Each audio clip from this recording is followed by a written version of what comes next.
Excellent tips to pass your NEBOSH exams.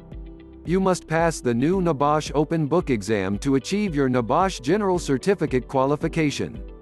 The exam asks you to resolve a risky scenario using what you've learned, applying elements 1 to 4 in IG1. You must also have a live closing interview to discuss your answers. Key points. The new exam is a remote test for IG1. Log in to the NEBOSH exam platform and complete the assessment from home, or a safe space of your choice. You have 24 hours to complete the exam. NEBOSH suggests it'll take you between 4 and 5 hours to complete the questions, so you should spend the rest of the time researching and drafting your responses. The questions ask you to apply theoretical knowledge to real-life health and safety situations. You must also pass the NEBOSH Practical Risk Assessment to gain your qualification. Meet the new look NEBOSH Open Book Exam.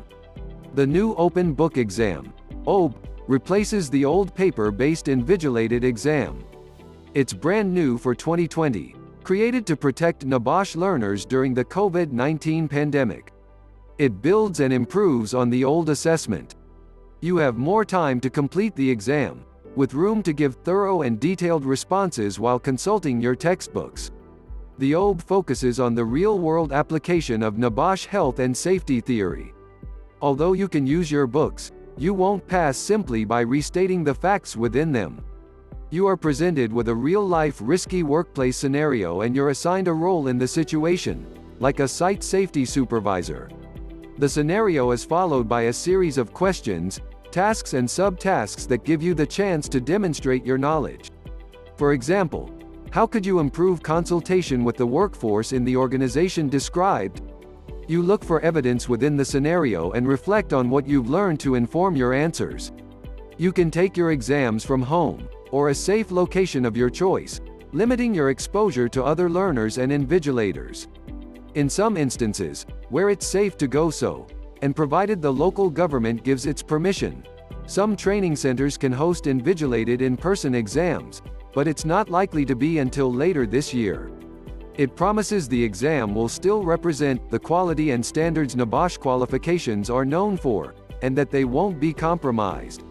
24 hours on the clock.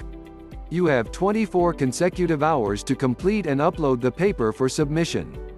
Unfortunately, if you submit the paper after the 24-hour deadline, it won't be marked and you'll fail the exam. It's worth setting an alarm an hour before so there are no nasty surprises after all that work. NEBOSH suggests it'll take you between 4 and 5 hours to complete the paper. It gives you plenty of time to draft your answers and navigate unexpected exam potholes, like an internet outage or power cut. Use the extra time to interpret the scenario and establish your role within it. Then research and gather relevant evidence to give weight to your answers. And although it's a longer exam and you're not being watched, that doesn't imply it's a more laid-back experience.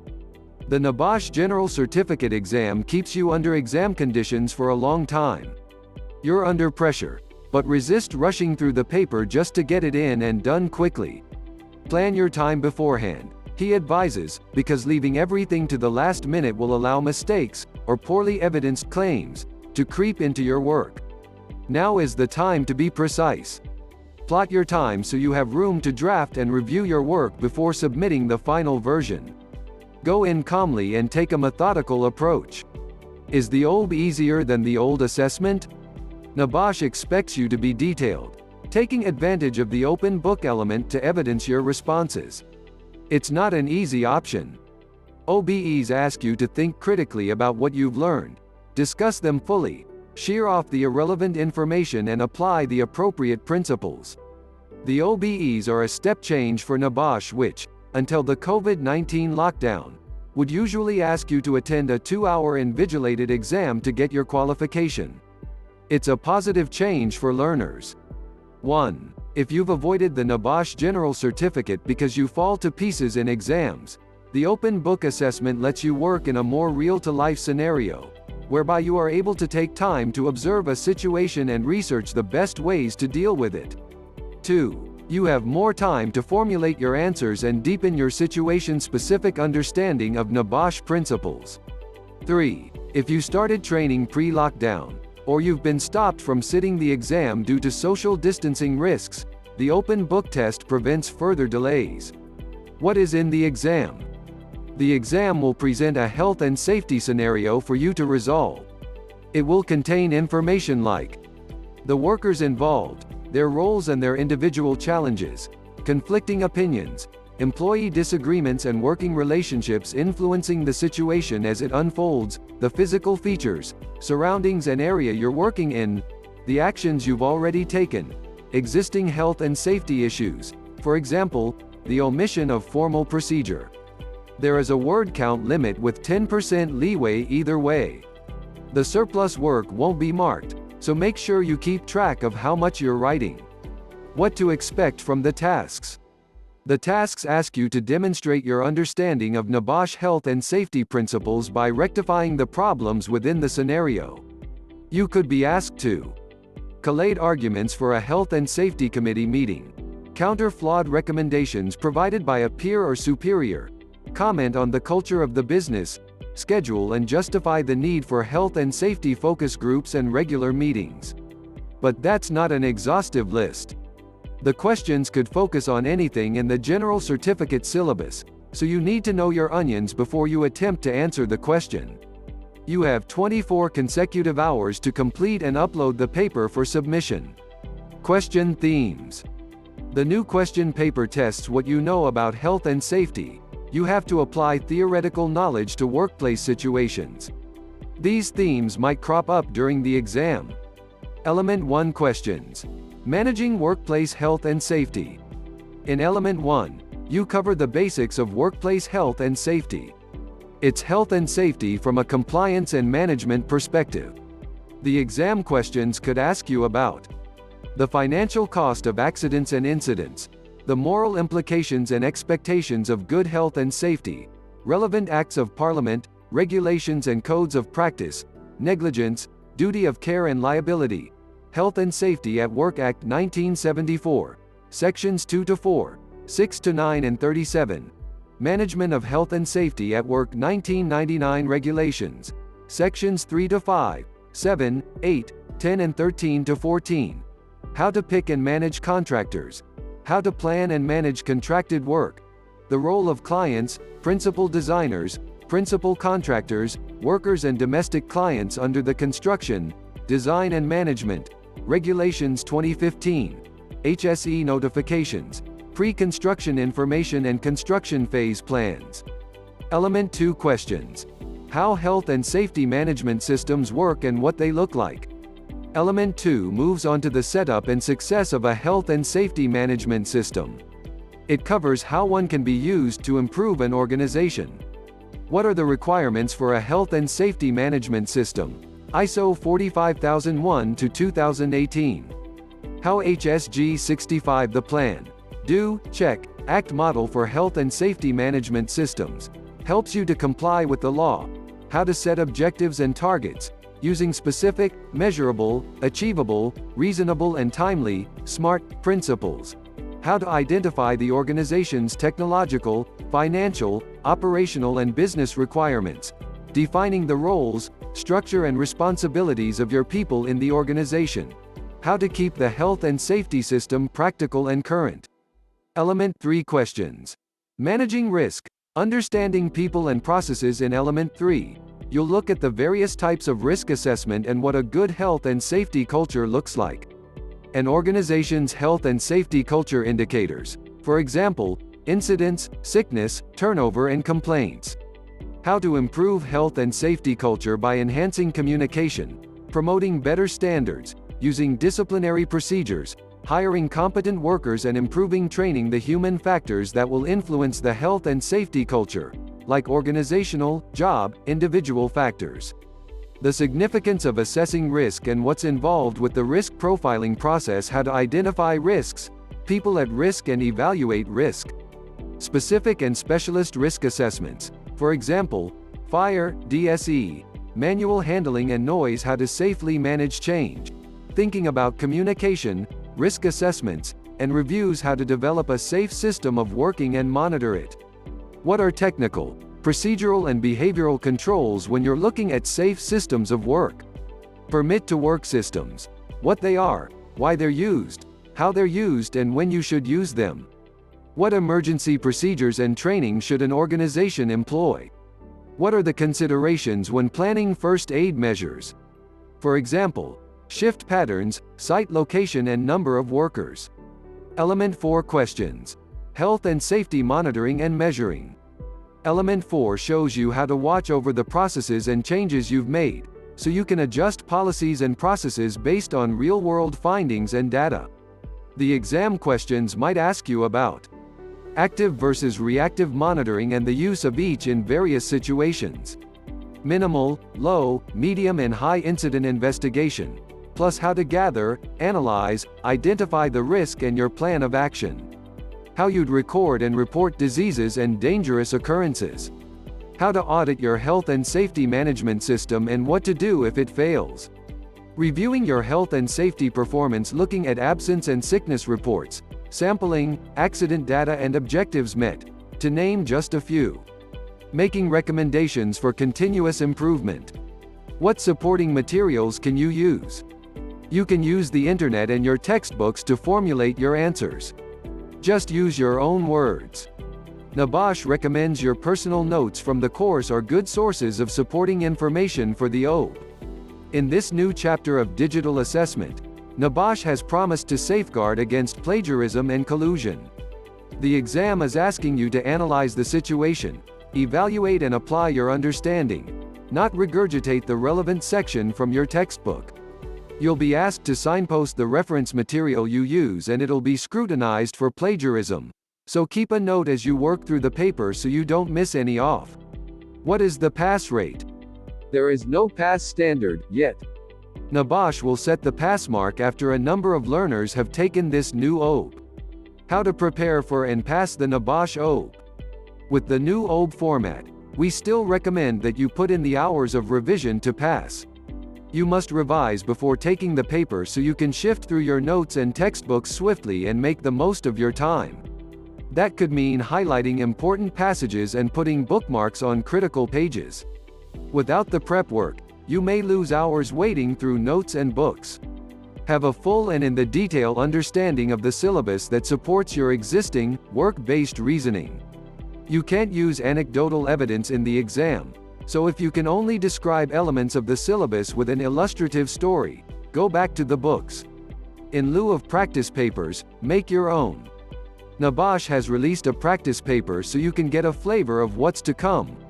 You can download the Unit NG1 and NGC1, Management of Health and Safety paper on its website. You can create your own mock exams with flashcards and games. Read our revision guide for techniques and ideas. Answer every question. Answer all the questions as fully as you can, even if the question poses a situation you're not familiar with. It sounds obvious, but a blank answer won't get you any marks. Volunteer the information you think apply to give yourself the best chance. Plan your time. Review the whole paper and take note of where you can get the most marks. Divide up your time so that you're spending more time on the weighty questions. Be reasonable and realistic with the rest. A question with a greater number of marks is asking for more detail, which will take more time. Describe, outline, explain. Think carefully about the command word of the question. For example, describe versus outline, or explain and respond in a length suitable for the number of marks available. NEBOSH has created a guide that unpicks what its examiners want to see based on the command word of the question. Work tidily. You can submit a handwritten answer paper. If that's the easiest way for you to work, your handwriting must be legible and tidy so the examiner can read it. Stay on topic and focused. Focus your answer on the question. For example, if you're asked to identify work-related illness you should report under RIDDOR, don't list work-related injuries as well. How to prepare for the closing interview. The closing interview will be a live video call with your trainer or an interviewer nominated by us. It's not an assessment. The interview is necessary so we can chat firstly about the work you've delivered. We'll ask broad and specific questions so you can tell us what you've learned during the course. It's a great idea to practice this part with your friends, family or other learners so you get used to speaking about your work and your understanding of the NEBOSH General Certificate syllabus. Secondly, we need to prove to NEBOSH that you've acted honestly during the open book exam. For instance, that you haven't plagiarized your answers, even by mistake, or colluded with another learner. We'll establish that all the work is yours, with no outside help or intervention. We'll also ask you to show us the room you're in and ask that the camera faces the door throughout your interview. Please have a passport, driving license or national identity card ready to confirm your identity. NEBOSH would prefer it to be a private interview between you and your interviewer. There are exceptions, like if you are looking after children or if you're a career, but you must tell us before the interview so we can notify NEBOSH about the adjustments. 6 steps for taking the exam at home. There are 6 steps to taking the exam at home. It's really easy, but we're here to help you at every step. We'll register you for the OAB and you'll get an email confirmation. You'll receive an email containing your login details for the NEBOSH exam platform. You'll have a username and temporary password to get in initially, which you can change once logged in. Take a tour of the platform so you know where everything is. It auto-plays, so don't click away. At 9 a.m. on the day of your exam, NEBOSH releases your exam units and answers template to the platform. You'll see them when you log in and you must download them. You have 24 hours to complete the paper and you must upload it to the NEBOSH exam platform for submission. You'll complete a closing interview to confirm that the work you have submitted is yours and you didn't have assistance from a third party during the exam. NEBOSH has quality tested the platform to make sure it works on most browsers and devices. Log in to the platform a few times prior to your exam. If you do have any problems, there's plenty of time to get them sorted out. Whichever device you use, it must be able to open a PDF. If you need support or you're having trouble accessing the OAB, we're here to help. The best advice we can give is to make sure you're connected to the internet. Double-check your login details. Try typing the password in manually rather than copy and pasting. Updating the software on your computer. Experiment with a different browser from the list above. The exam platform is controlled entirely by NEBOSH, so if the above doesn't solve the issue, we'll direct you to the live chat on the NEBOSH homepage, or ask you to email oab@nebosh.org.uk for help. Resits for the 2014 syllabus. The OAB replaces the 2014 closed book invigilated exams. If you've passed already, of course your qualification will be upheld. If you studied the old 2014 syllabus, you'll take the old exam. You've got 5 years to pass the exam from the date you enrolled. NEBOSH has arranged for an invigilated GC2 on the 9th of September. You can find out more in the NEBOSH FAQs. Getting your results. When the exam's done and your risk assessment has been submitted, there's nothing to do but wait for your results. NEBOSH advises it can take 50 days for the results to land. What happens if you fail the exam? If you get a refer, that means you haven't achieved enough marks to pass and you'll need to resit the exam. If the refer process remains unchanged for the new OAB, you can resit the exam as many times as you need to, up to 5 years after you failed. The marks aren't capped if you resit. You could fail the first time and get a distinction the second. NEBOSH won't penalize you for a past fail. If you're having an off day when you take the exam, you can take it again before you've even got your marks back. You might be charged a fee, so speak to your training provider if you think you need to resit straight away. If you've been unwell, struggled with childcare, or work took over in the lead up to the exam, that gives you flexibility.